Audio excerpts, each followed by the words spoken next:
여러분이 이제 사무엘서를 읽다 보면 사무엘상 14장 47절을 또 48절을 보면 조금은 의아한 내용이 나옵니다.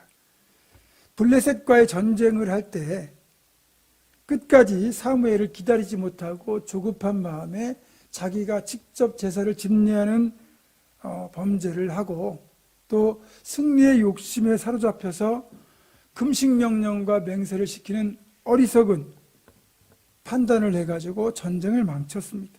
그리고 그 책임마저 자기 아들 요나단에게 전가하는 그런 무책임한 사울인데, 이 사무엘상 14장 47, 48절을 보면 사울이 가는 곳마다 이겼다고 되어 있거든요. 한마디로 말하면 승승장구를 한 겁니다.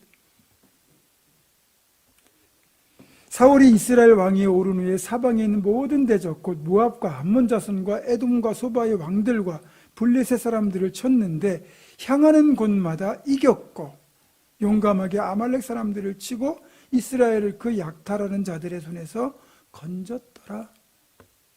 여기서 우리는 약간의 혼란을 느낍니다. 말씀드린 것처럼 사울은 분명히 문제가 많은 사람이에요. 그렇다면 문제가 많고 죄를 짓는 사람이라면 형통해서는 안 되는데 어떻게 이렇게 사울이 잘 풀리고 잘 나갈 수 있는 건가, 이런 생각이 들기 때문입니다. 여러분, 이런 것을 대할 때 이런 것 때문에 혼란스러우시면 안 됩니다. 그러니까 사울이 승승장구를 하고 있다고 해서 사울이 하나님의 마음에 합한 삶을 살았다라는 증거가 될 수는 없다는 거죠. 이 경우에는 사울이 잘해서가 아니라 순전히 하나님께서 일방적으로 긍휼을 베푸셨기 때문입니다.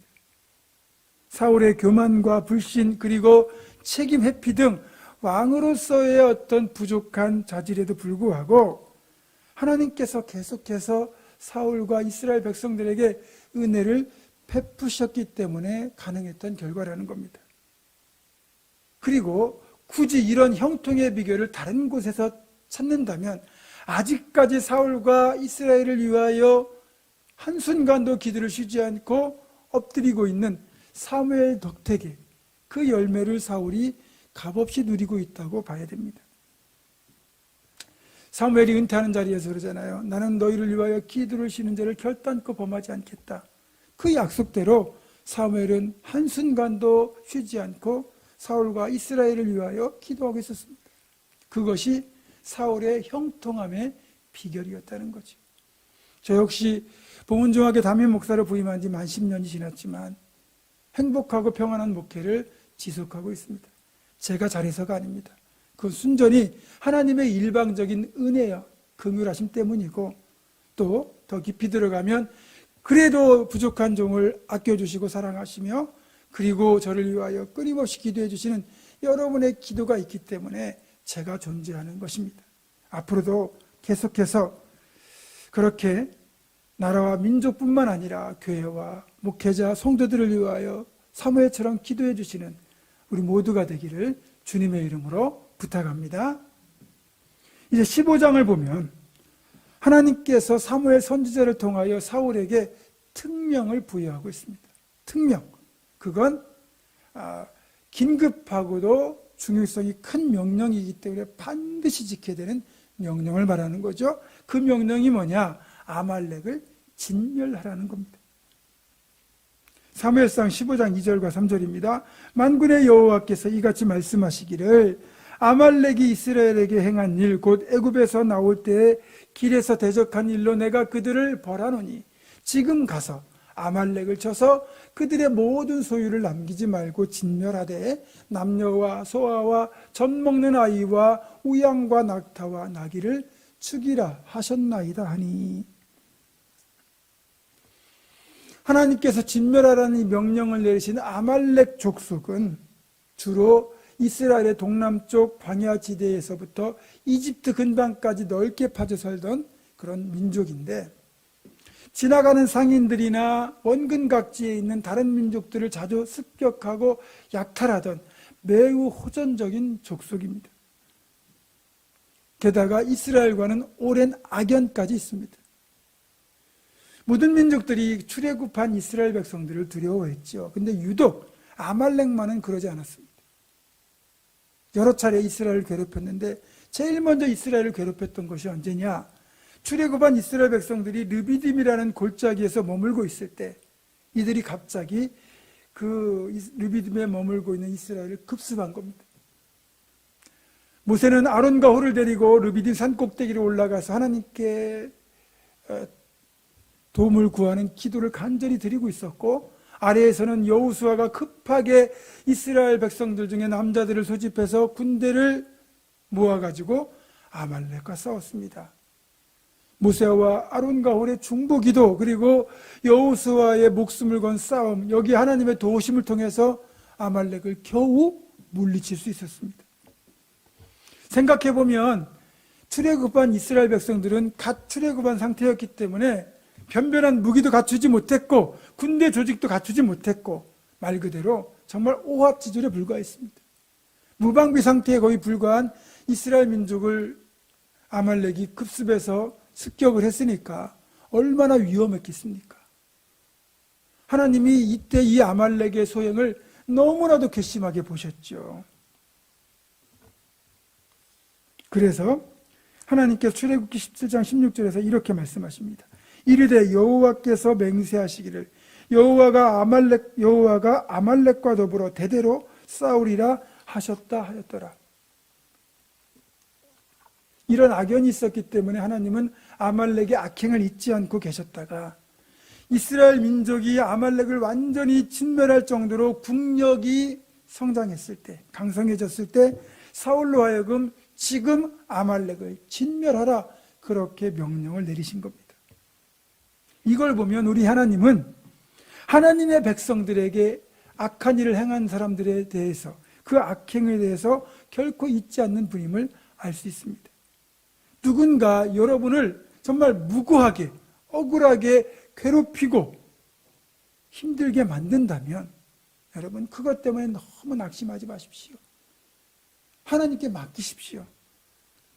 그들의 악행이 하나님께 기억하신 바 되었다가 언젠가 때가 되면 하나님께서 정말 통쾌할 정도로 갚아주실 겁니다. 억울함과 분노까지도 하나님께 맡기시고 오직 하나님이 원하시는 길로만 행하시는 우리 모두가 되기를 주님의 이름으로 축원합니다. 자, 그런데 우리가 앞에서 사울이 잘못 행했음에도 불구하고 형통했던 데 의구심을 품었다면 이번에는 하나님께서 사울에게 내리신 명령에 대하여 또 다른 질문이 생긴다는 거죠. 심하게 말하면 걸림돌로 여겨지기까지 하는 명령이라는 겁니다.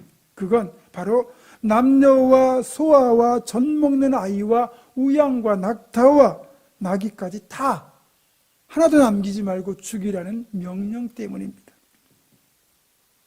많은 분들이 이제 신앙생활을 시작하시고 또 의욕적으로 이제 성경을 처음부터 창세기부터 통독해 나가다 보면 때로는 말씀이 어렵고 이해가 되지 않는 부분이 있는가 하면 어떤 경우는 어떻게 이럴 수 있지라고 하는, 쉽게 말하면 성경을 더 읽기 어렵고 힘든 그런 걸림돌이 되는 부분을 만나기도 합니다. 그 중에 하나가 바로 오늘 본문의 명령과 같은 내용이에요. 우리는 우리 하나님이 사랑의 하나님이다, 그렇게 배웠고 또 그렇게 알고 있습니다. 그렇게 믿습니다. 그렇게 고백합니다. 그런 사랑의 하나님이 어떻게 어른들만이 아니라 어린아이, 젖먹이, 소나 양, 낙타와 나귀 등 짐승들까지 다 죽이라고 명령하시는지 의문이 생긴다는 거죠. 여러분, 그런 의문이 드는 건 지극히 당연한 겁니다. 솔직히 저도 완벽하게 이해하기 힘든 부분이기도 합니다. 다만 우리 하나님께서 그렇게 말씀하셨다면 응당 그럴 만한 이유가 있다고 먼저 생각해야 됩니다. 욥기를 봐도 그렇죠. 욥은 이해할 수 없는, 납득할 수 없는 엄청난 고난을 당합니다. 그래서 욥기를 읽어보면 욥기 내내 욥이 뭐라고 이야기를 하냐면 제발 하나님께서 내 앞에 나타나셔서 나와 토론합시다.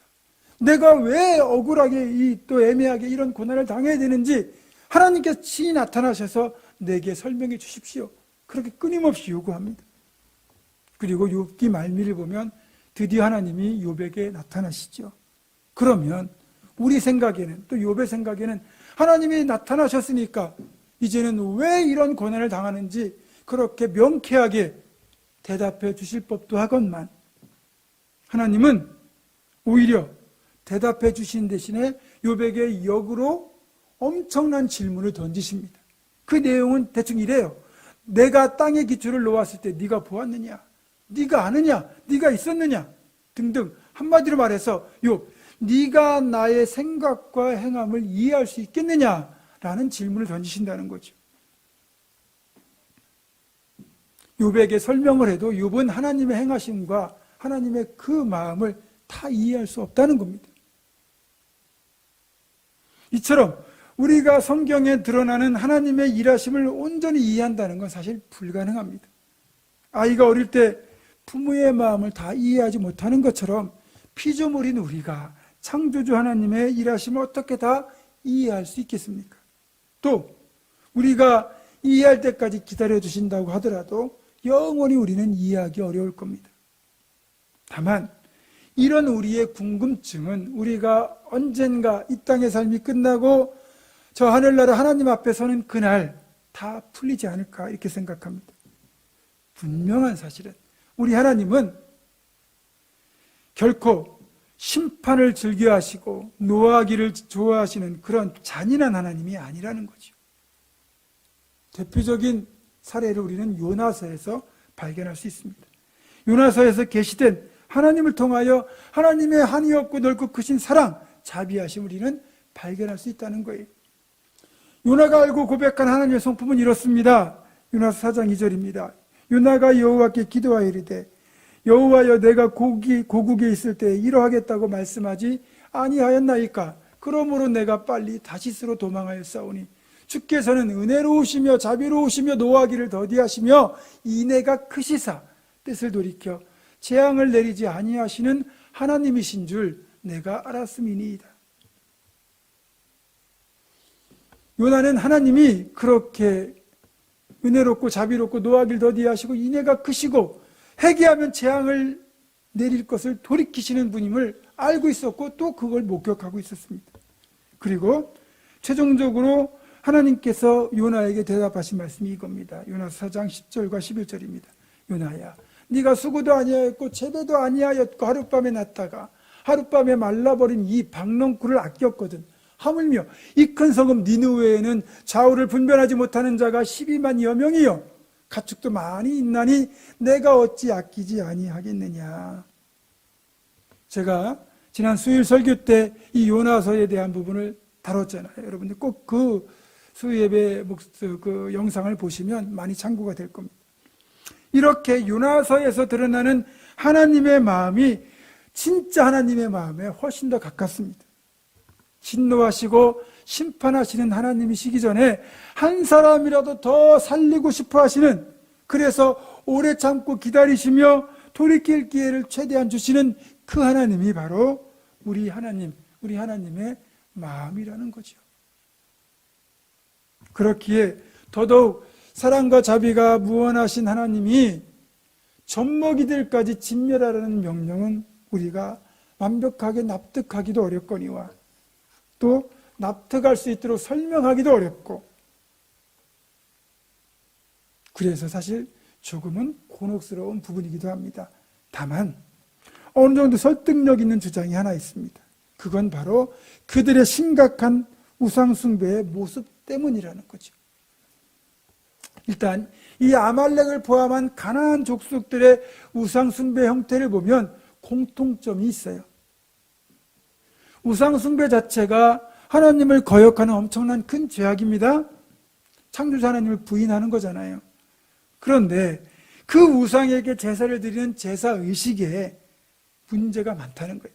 이 제사가 끝나고 나면 그 신전에 있는 여사제들과 함께 아주 난잡한 성행위가 벌어집니다. 그리고 그렇게 난교는 물론이고 동성애, 심지어는 짐승들까지 동원해서 수간을 하는 경우까지 있었다는 거예요. 그 정도로 심각하게 타락해 있었습니다. 여러분, 어린아이들은요, 어른들의 모습을 그대로 보고 배우잖아요. 소돔을 생각해 보시면 좀 더 이해가 쉬울 겁니다. 창세기 19장 4절과 5절을 보면 이렇게 되어 있어요. 그들이 눕기 전에, 이 그들은 롯을 찾아간 두 천사를 말합니다. 그들이 눕기 전에 그 성사람 곧 소돔 백성들이 노소를 막론하고 원근에서 다 모여. 잘 보세요. 노소, 나이 든 자나 어린 자나 또 원근, 멀리 있는 자나 가까이 있는 자나 그들이 다 롯의 집을 에워싸고 롯을 부르고 그에게 이르되 오늘 밤에 네게 온 사람들이 어디 있느냐 이끌어내라 우리가 그들을 상관하리라. 이 상관은 남자끼리 성행일가는 동성애를 말합니다. 보세요. 롯의 집을 방문한 두 명의 천사들을 상관하겠다고 나이 든 사람부터 어린아이들까지 사방에서 다 모여들었죠. 아이들이 뭘 배웠겠습니까? 어른들의 모습을 그대로 배우고 여기 모여 있는 겁니다. 이 아말렉 족속은 소돔의 죄악보다 더하면 더했지 덜하진 않았다는 거죠. 어린아이들까지 우상숭배와 난잡한 죄악에 물들어 있었고 여기에 짐승들까지 동원되었으니까 그 죄악이 얼마나 심각했겠습니까? 그래서 하나님께서 아예 그 죄악의 뿌리째 뽑아버리라고 아말렉을 진멸하라는 명령을 내리셨다는 거죠. 따라서 하나님의 명령이 완벽히 납득이 되지 않는다 하더라도 모든 것을 아시고 보시고 헤아리시는 하나님께서 이렇게 명령하셨다면 타당한 이유가 있을 것이라고 믿고 그대로 따라야 되는 겁니다. 하나님의 명령은 두 가지가 있어요. 크게 하나는 뭐냐면 문자 그대로 말 그대로 지켜야 되는 절대 명령, 또 하나는 그 속뜻을 읽어가지고 그 의미대로 지켜야 되는 본질 명령이에요. 자, 문자 그대로 지켜야 되는 절대 명령은 예를 들면 그 창세기에 보면 또 아니면 출애굽기에 보면 먹을 수 있는 짐승이 나오거든요. 그건 뭐냐면 굽이 갈라지고 대책임질을 하는 짐승, 그건 먹어도 된다. 그렇지 않으면 먹지 말라. 그러면 그건 그대로 지키면 되는 겁니다. 구약에서는 그래요. 반면에 의미가 중요한 본질 명령은 그 의미를 헤아려서 지켜야 됩니다. 지혜로운 판단, 분별력이 필요한 명령인 거죠. 예를 들면 마태복음 18장에 예수님께서 이런 명령을 하셨어요. 18장 6절입니다. 누구든지 나를 믿는 이 작은 자 중 하나를 실족하게 하면 차라리 연자의 맷돌이 그 목에 달려서 깊은 바다에 빠뜨려지는 것이 나으니라. 또 18장 8절과 9절을 보면 만일 네 손이나 네 발이 너를 범죄하게 하거든 찍어내버리라. 만일 내 눈이 너를 범죄하게 하거든 빼어내버리라. 자, 남을 내 욕심 때문에 아주 말실수 때문에 실족하게 만들었어요. 자, 그러면 내 목에다 연자 맷돌 매달고 바다로 뛰어들어야 될까요? 또 내가 이렇게 눈을 돌리다가 그만 음욕을 품었어요. 범죄하게 만든 거죠. 그럼 눈을 빼버려야 될까요? 나도 모르게 어릴 때 남의 집 물건이나 돈을 훔쳤어요. 그러면 손을 잘라버려야 될까요? 아마 이 명령대로 지켰다면 이 자리에 앉아 계신 여러분이나 저나 온몸이 성하지 못할 겁니다. 그렇죠? 또 바다에 빠져 죽었어야 될지도 모릅니다. 이 명령의 의미가 뭡니까? 그만큼 남을 실족하게 하는 거나 죄를 짓는 것이 두려운 일이니까 정말 깨어있어서 죄를 짓지 말고 살아라. 그런 부탁이 들어있는 겁니다. 예를 들어서 우리 지금은 그런 부모가 별로 없지만 우리 어렸을 때만 해도 부모님들이 좀 말이 거칠었잖아요. 성적표를 받아왔는데 성적 형편없으면 뭐라고 그럽니까? 성적표를 보고 이걸 성적이라고 받아왔냐? 차라리 나가 죽어라 그러잖아요. 그러면 효성스러운 그 자녀가 부모님이 나가 죽어라 했으니 나가 죽겠습니까? 그 부모님의 말뜻은 뭡니까? 정신 차리고 공부 좀 열심히 해라. 그게 거기에 담겨있는 속뜻이잖아요. 본질 명령은 그렇게 지켜야 되는 거고요. 오늘 사울이 받은 이 아말렉을 진멸하는 이 명령은 의미를 찾는 본질 명령이 아니라 명령하신 말씀 그대로 행해줘야 되는 절대 명령이라는 겁니다. 그러면 그대로 지켜야 되죠. 게다가 하나님께서 친히 명하신 명령으로 치러지는 전쟁이기 때문에 이 전쟁은 단순한 민족 간의 어떤 전쟁이 아니라 하나님의 이름을 걸고 싸우는 거룩한 전쟁, 홀리워, 성전이 되는 겁니다. 따라서 그 명령이 잔인하다는 판단이 들거나 아니면 그 명령 그대로 수행하기 어려운 부분이 있다 할지라도 그럼에도 불구하고 그대로 지켜져야 되는 거예요. 하나님께서 아브라함에게 그러시잖아요. 너는 네 독자 이삭을 내가 모리아 땅으로 가서 번제로 바쳐라. 아브라함이 이 명령을 어떻게 이해했습니까? 나를 위하여 이 아들을 두지 말고 하나님을 위하여 이 아들을 쓰라고 하시는구나. 제가 주의 종으로 바치겠습니다. 그런 의미로 이해하지 않았어요. 하나님께서 주시는 절대 명령으로 이해했죠. 그래서 그 다음날 아침 일찍 일어나가지고 이삭을 데리고 사흘길을 걸어서 모리아 땅에 가서 이삭을 실제로 잡아서 번제로 드리려고 했습니다. 아브라함이 이 명령에 다른 이의를 달지 않고 그대로 순종한 이유가 뭡니까? 하나님의 절대 명령으로 받아들였기 때문입니다. 물론 아브라함은 그렇게 순종했을 때 하나님이 이삭을 살려주실 것을 믿음으로 믿었기 때문에 순종했던 거죠. 여러분, 아브라함이 보여준 이 자세가 절대 명령 앞에서 우리가 본받아야 될 신앙인의 자세라고 할 수 있습니다. 또 사울이 본받아야 될 자세예요. 그러나 안타깝게도 하나님의 명령을 사울은 그대로 지키지 않았습니다. 개인의 판단과 이익에 따라서 자의적으로 해석했죠. 아말렉을 치면서 아이와 짐승까지 다 진멸하라는 이 명령을 제대로 지키지 않고 아말렉의 왕 아각을 사로잡아서 살려서 끌고 왔고, 또 아말렉 사람들이 소유하고 있던 가축 중에서 정말 튼실하고 좋은 것들은 다 살려두고 형편없는 것들만 다 죽인 겁니다. 물론 이제 오늘 본문을 쭉 읽어가다 보면 그럴듯한 핑계가 있었어요. 좋은 짐승을 왜 끌고 왔느냐? 하나님께 좋은 짐승으로 제사를 드리고 싶어서 끌고 왔다. 그렇게 말을 한 거예요. 어찌 보면 되게 거룩해 보이는 핑계잖아요. 그러나 모든 것을 아신 하나님이 그 뜻을 모르겠습니까? 그 안에 그것이 진심이었다면 모르겠지만 그 안에 들어있는 추악한 탐욕을 하나님은 다 보고 계셨어요.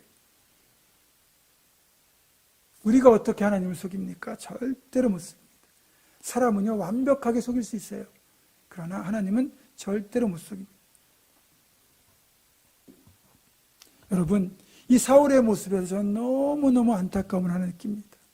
13장에서 살펴본 것처럼 사무엘이 집례해야 될 제사를 직접 집례하는 것 때문에 하나님이 사무엘을 통해서 이렇게 말씀하시잖아요. 여호와께서 왕에게 명령하신 바를 왕이 지키지 아니하였으므로 여호와께서 그의 마음에 맞는 사람을 구하여 그의 백성의 지도자로 삼으셨느니라 라는 책망이에요. 그러니까 사울은 이제 하나님으로부터 버림받고 새로운 사람을 이스라엘의 왕으로 세우겠다는 말을 들은 거예요. 그러나 이때 사울이 왕으로서의 부적격 판정을 받았고 그의 정치적 생명이 끝난 것처럼 느껴지지만 꼭 그렇지만도 않다는 거죠. 왜냐하면 그 뒤에도 사울에게는 여러 번 그의 실수와 실패를 만회할 기회가 주어졌고 그 기회를 잘 활용하기만 했다면 하나님의 이 계획은 얼마든지 유보될 수 있었다는 거죠. 하나님의 뜻에 합한 삶을 그가 살고자 노력했다면 하나님은 뜻을 돌이키시기도 하는 분이거든요. 왜냐하면 오늘의 이 사건이 있기까지 하나님은 사무엘을 통해서 그 말씀을 하셨음에도 불구하고 다른 누구를 기름 붓거나 왕으로 세우지 않으셨어요. 그러니까 하나님의 명령에 사울이 온전히 순종한다면 사울은 계속해서 왕위를 이어갈 수 있는 기회를 가질 것이고 오늘이 어쩌면 그 마지막 테스트, 그 기회였는지도 모른다는 거죠. 오늘 본문의 11절을 보니까 하나님이 후회하노니라고 표현하고 계세요. 그러면 오늘 이 명령을 사울이 왜곡하여 잘못 행했기 때문에 결국 하나님은 최종적으로 사울을 버리시기로 작정하셨고 그것이 하나님이 후회하노니라는 표현으로 드러난 겁니다. 여기에 보면 하나님의 아쉬움과 안타까움이 잘 들어있습니다. 하나님도 그만큼 사울을 아끼셨다는 거거든요. 그래서 기다리시고 기다리시면서 그에게 기회를 주셨건만 결국 사울은 끝까지 하나님의 뜻을 버리고 잘못된 길로 행하였고 결국 하나님으로부터 버림받게 됩니다. 또 한 가지 사울의 실패는 사울 한 사람의 실패로 끝나는 것이 아니라는 겁니다. 그의 가정과 그의 왕국, 이스라엘 전체의 부정적인 결과를 가져온다는 사실이죠. 우선 사울이 욕심에 사로잡혀 있다 보니까 그런 사울의 욕심 때문에 백성들까지 하나님 앞에 죄악을 저지르는 그런 일을 초래하고 맙니다. 사울이 하나님께서 명령하신 것을 그대로 지켰다고 또 그렇게 지키려고 행했다면 감히 이스라엘 백성들이 좋은 가축을 살려서 끌고 올 생각을 했을까요? 왕의 준엄한 명령이 있는데 어느 누가 그 명령을 어길 수 있겠습니까? 근데 상황을 추측하자면 이렇습니다.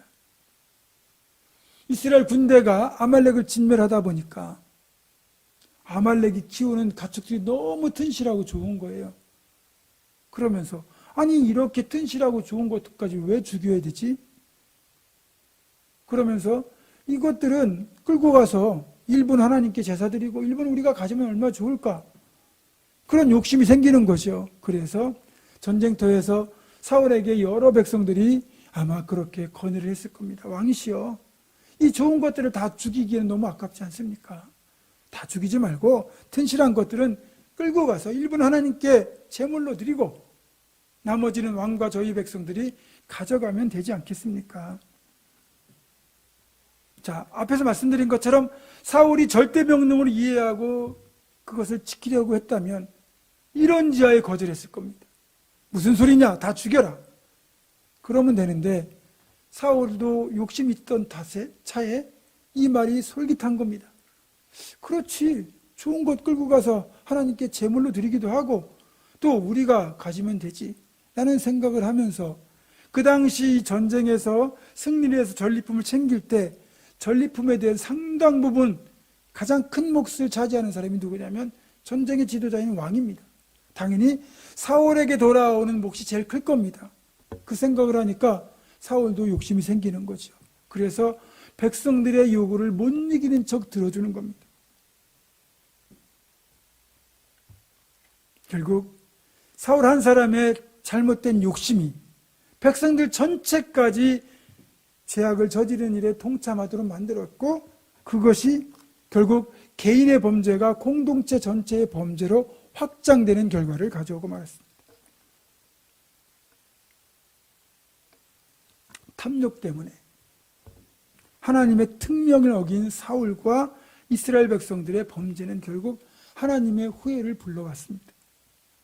하나님이 사울을 왕으로 세우신 것을 후회한다는 이 표현은 노아 홍수 직전 하나님이 사람 지으셨음을 한탄하셨다는 표현과 똑같은 겁니다. 무척이나 안타깝고 가슴 아픈 표현이죠. 우리 신앙인이 가장 하지 말아야 될 것 중에 하나가 바로 하나님의 가슴을 아프게 하는 일, 하나님을 후회하도록 만드는 일입니다. 적어도 우리들만큼은 하나님의 가슴을 아프게 하는 일, 하나님 후회하시도록 하는 일은 절대 없어야 되겠습니다. 사랑하는 여러분, 하나님께서 우리에게 부탁하신 명령은 그대로 지키는 신앙인이 되어 우리를 목회자로 부르시고 항존직으로 부르시고 성도로 부르신 하나님의 기대에 부응하는 우리가 되어야 하겠습니다. 그래서 우리는 하나님을 아프게 하는 사람이 아니라 하나님의 마음을 시원케 해드리는 착하고 충성된 신앙이 다 될 수 있기를 주님의 이름으로 축원합니다. 기도하겠습니다. 거룩하신 아버지 하나님, 하나님께서 어떤 말씀, 어떤 명령을 하시더라도 하나님의 선하신 뜻을 믿고 기쁨으로 순종하여 하나님의 마음을 시원케 해드리는 우리가 되게 하여 주시옵소서. 우리 주 예수 그리스도의 이름으로 기도드립니다. 아멘.